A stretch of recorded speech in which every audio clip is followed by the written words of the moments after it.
बिस्मिल्लाहिर्रहमानिर्रहीम। अस्सलाम वालेकुम व्यूवर्स, कैसे हैं आप। आज हम आपको बोटी रेशा कबाब बनाना सिखाएंगे, जो कि बहुत ही ज़बरदस्त और मज़ेदार बनकर के तैयार होते हैं, जो बाहर से क्रिस्पी और अंदर से जूसी और टेंडर होते हैं। तो चलिए वीडियो स्टार्ट करते हैं। सबसे पहले हमने एक देगची में ये 1 किलो बीफ का गोश्त है, मैंने इस तरह की बोटियाँ बना ली थी। अगर आप चाहते हैं कि आपके जो कबाब है वो रेशेदार बने, तो आपने बोटियाँ ही लेनी है, छोटी छोटी बोटियाँ लेनी है, तो उससे कबाब बहुत अच्छे बनते हैं, रेशेदार बनते हैं। अगर आप चाहते हैं रेशेदार ना बने तो आप मोटा मोटा कीमा भी ले सकते हैं। तो इस तरह बहुत अच्छे परफेक्ट कबाब बन करके तैयार होते हैं। मैंने इसको अच्छे से वॉश कर लिया। आप चाहे तो बीफ या मटन या चिकन में ही बना सकते हैं। तो ये डाल देंगे हम। चूल्हा ऑलरेडी मैंने जला लिया था। पानी ऐड करेंगे इसमें इतना कि गोश्त हमारा डूब जाए, पानी गोश्त के ऊपर तक आ जाए। 2 मीडियम साइज़ के प्याज है, मैंने इसको रफली चॉप कर लिया है, ये डाल देंगे बड़े बड़े टुकड़ों में। 1 टेबल स्पून नमक शामिल कर देंगे। नमक आप अपने टेस्ट के मुताबिक डाल दीजिएगा, कम ही डाला करें हमेशा, बाद में चख लें कि कम है तो और डाल दें। नमक हमेशा कम डालें स्टार्टिंग में। तो 1 किलो गोश्त में या 1 किलो सालन जो बनाते हैं 1 टेबल स्पून इनफ रहता है, लेकिन फिर भी आप एहतियात किया करें, क्योंकि नमक कभी कभी तेज़ भी आते हैं, कभी हल्के भी आते हैं। 2 टेबल स्पून कुटी मिर्चें ये शामिल कर देंगे।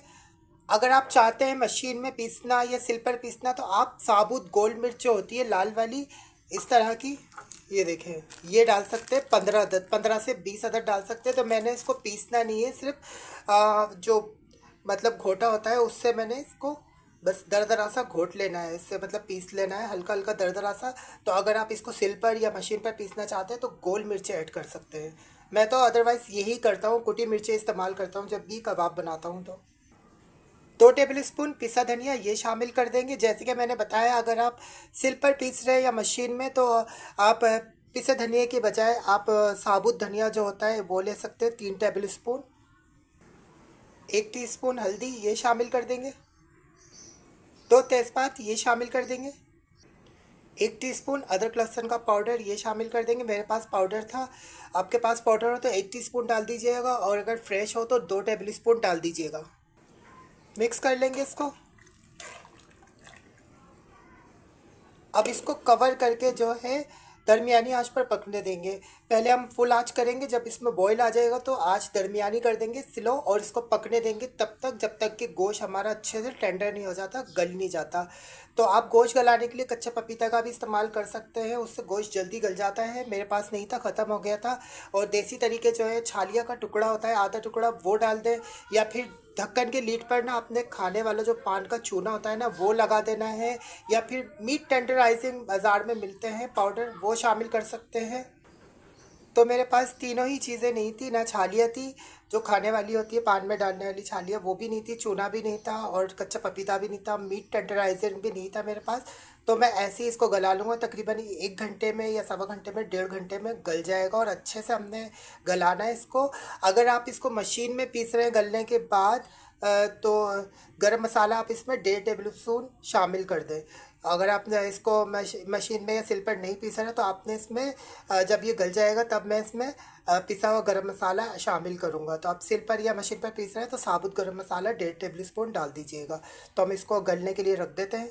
दूसरी तरफ हमने क्या करना है, 1 पाव मैंने दाल ली है, 250 ग्राम चने की दाल, मैंने इसको अच्छे से वॉश कर लिया था, और पानी डालकर इसको हम बॉईल कर लेंगे अलग से। एक तरफ हमारा गोश्त गल रहा है, दूसरी तरफ हम दाल को पकने के लिए रख देंगे। और दाल में ज़्यादा टाइम नहीं लगता, ये 40 से 45 मिनट में गल जाती है। तो सेपरेट करने से ये फ़ायदा होता है कि दाल हमने जब हमारा गोश्त गल जाता है, हम दाल रखते हैं, डालते हैं गोश्त में, तो वो कभी गोश्त जल्दी गल जाता है, या फिर दाल रह जाती है कसर, तो बहुत ज़्यादा मुश्किल होती है। मेरे साथ भी ऐसा हुआ, लेकिन मेरे साथ अब ऐसा नहीं होता। तो मैं आप लोगों के लिए ये सहूलत बता रहा हूँ कि आप दाल को अलहदा से बॉईल करें। तो 1.5 घंटा हो गया है गोश्त को पकते हुए हमारे, ये देख सकते हैं।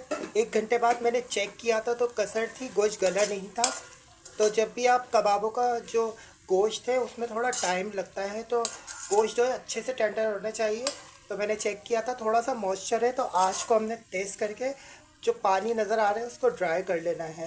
हल्का फुल्का हमने मॉइस्चर रखना है, बहुत ज़्यादा ड्राई नहीं करना, वरना हमारी जो कबाब है वो बहुत ज़्यादा ड्राई ड्राई बनेंगे, खुशक बनेंगे। तो हल्का सा मॉइस्चर हमने रखना है इसमें। ये 1 टीस्पून ज़ीरा पाउडर है, ये शामिल करेंगे। उस टाइम पर मैं डालना भूल गया था। तो आप जब ये पकने के लिए रखते हैं उसमें 1 टेबल स्पून साबुत ज़ीरा डालते हैं। अगर ज़ीरा पाउडर है तो 1 टीस्पून डाल दें। तो ये देखिए पानी हमारा ड्राई हो चुका है।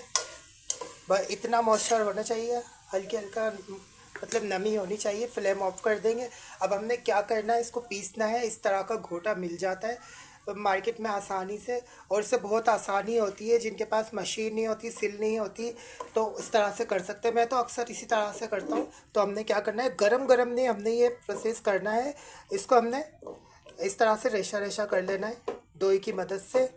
तो ये बहुत आसान तरीका है। हर घर में मशीन नहीं होती, चॉपर नहीं होता, सिल नहीं होती, तो ये उन लोगों के लिए इसमें आसानी भी होती है। अगर चॉपर वगैरह हो भी तो लाइट नहीं होती, और अक्सर घरों में सिल भी नहीं होती, सिलबट्टा नहीं होती। तो ये बहुत आसान तरीका है, और हमने गरम गरम में ही करना है। अच्छे से हमने ये बोटियों को तोड़ लेना है, रेशा रेशा कर लेना है इसको।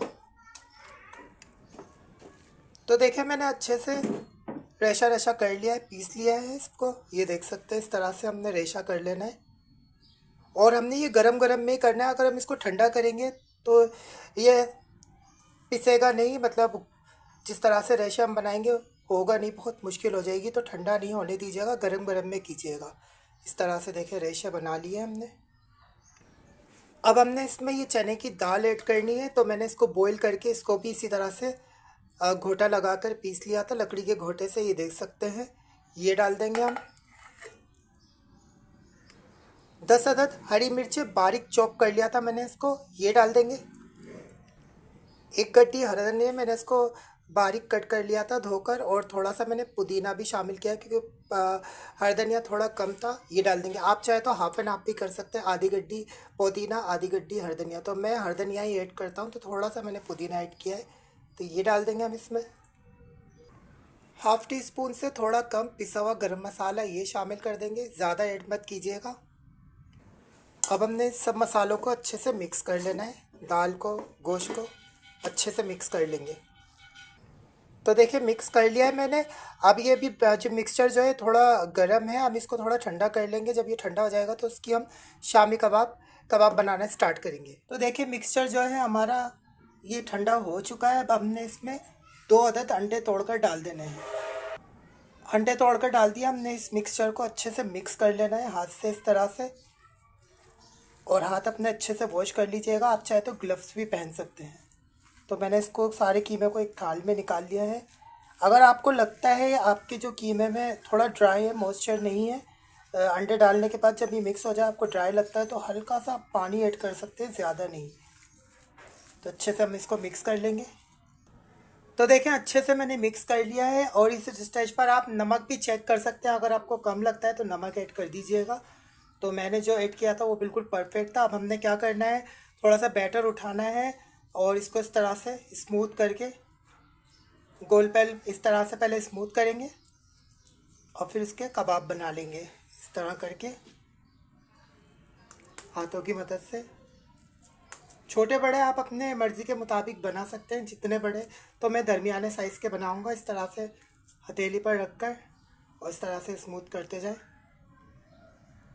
तो ये देखिए इस तरह से मैं सारे कबाब बना लूँगा। तो ये लीजिए सारे कबाब मैंने रेडी कर लिए, तैयार कर लिए, देख सकते हैं। इस स्टेज पर आप इनको फ्रीज़ भी कर सकते हैं, जब चाहें इस्तेमाल करें। और अचानक से मेहमान आ जाते हैं तो आप फ्राई करके दे सकते हैं। तो अब मैं इनको फ्राई करूँगा। बाकी के मैं फ्राई कर लूँगा जितने मुझे ज़रूरत है, और बाकी मैं जो है फ्रीज़ कर दूँगा। तवे पर मैंने ऑयल डालकर इसको गर्म कर लिया था। आप चाहे तो घी में भी फ्राई कर सकते हैं। अब एक एक करके हमने कबाब इसमें डालेंगे और फ्राई कर लेंगे। आप चाहे तो इसको शैलो फ्राई करें, आप चाहे तो डीप फ्राई कर सकते हैं। तो मैं इनको शैलो फ्राई करूँगा। जितने कबाब आ सकते हैं उतने कबाब हम डाल देंगे। तो एक साइड से हम 2-3 मिनट तक सेकेंगे। जब कलर आ जाएगा अच्छे से और इसको पलट देंगे। दूसरे साइड से भी हम 2-3 मिनट तक सेक लेंगे। ये ऑलरेडी कुक है, इसमें उसको ज़्यादा पकाना नहीं पड़ता शामी कबाबों को। तो इस तरह से हम डाल देंगे जितना स्पेस होगा तवे में। दरमियानी आंच पर ही सेकना है, अगर तेज़ आंच पर सेकेंगे तो ये जल जाएंगे। दरमियानी आंच पर हम इसको फ्राई कर लेंगे, और जब कलर आ जाएगा इस पर अच्छा सा तो पलट देंगे। तो 2 मिनट हो गए, हम इसको पलट देंगे। तो देखिए जब इस तरह का कलर आ जाए तो हमने कबाबों को पलट देना है। सारे कबाबों को पलट दिया है और जब दूसरी साइड भी इस तरह का कलर आ जाएगा, अच्छे से फ्राई हो जाएंगे, तो हम इनको निकाल लेंगे। तो देखें माशाल्लाह कितना खूबसूरत सा कलर आया है हमारे शामी कबाबों पर। कुछ लोग इनको क्रिस्पी करने के लिए कबाब को चावलों का आटा इस्तेमाल करते हैं बैटर में, कीमे में, तो वो कुछ करने की ज़रूरत नहीं है, ऑलरेडी क्रिस्पी बनते हैं। तो देखिए दूसरे साइड से फ्राई हो चुके हैं, अब हम इनको निकाल लेंगे सारे कबाबों को एक प्लेटर में। तो ये लीजिए तैयार है हमारे ज़बरदस्त से बोटी रेशा कबाब। आप देख सकते हैं इसका लुक कितने ज़बरदस्त ये बन करके तैयार हुए हैं। ये खाने में बहुत ही लाजवाब मज़ेदार है। मैंने आपको काफ़ी सारे तरीके से कबाब बनाना सिखा चुका हूँ, आलू के, चिकन के, बीफ के, हर तरह के कबाब बनाना सिखा चुका हूँ। तो आप इसको सैलेड के साथ और दही के रायते के साथ, चटनी के साथ सर्व करें। आप इसको नान के साथ खाएं, चपाती के साथ खाएं और पराठे के साथ खाएं, पूरी पराठे के साथ खाएं, बहुत ही ज़बरदस्त लगते हैं। तो मैंने इसको स्लाइसिस में कटे हुए खीरे, स्लाइसिस में कटी हुई प्याज, स्लाइसिस में कटे हुए टमाटर और दही का रायता इसके साथ सर्व किया है। चटनी भी सर्व कर सकते हैं, केचप के साथ भी रूखे खा सकते हैं। तो ये देखिए मैं तोड़ कर भी दिखा देता हूँ, ये कितने ज़बरदस्त हमारे रेशेदार शामी कबाब बने हैं। बहुत ही ज़बरदस्त है, खाने में लाजवाब है। तो ज़रूर ट्राई कीजिएगा और मुझे फीडबैक देना मत भूलिएगा। आप इसको अपनी फैमिली के साथ बनाएं, फैमिली को बना कर दें, मेहमानों को बना कर दें, दावत मेन्यू बनाएं, ईद पर बनाएं, बकरा ईद पर बनाएं, ज़रूर ट्राई कीजिएगा। सो व्यूअर्स, अगर आपको मेरी रेसिपीज़ पसंद आती है तो वीडियो को लाइक करें, चैनल को सब्सक्राइब करें, बेल आइकन को प्रेस करना ना भूलें, वीडियो को फ्रेंड एंड फैमिली के साथ शेयर भी किया करें।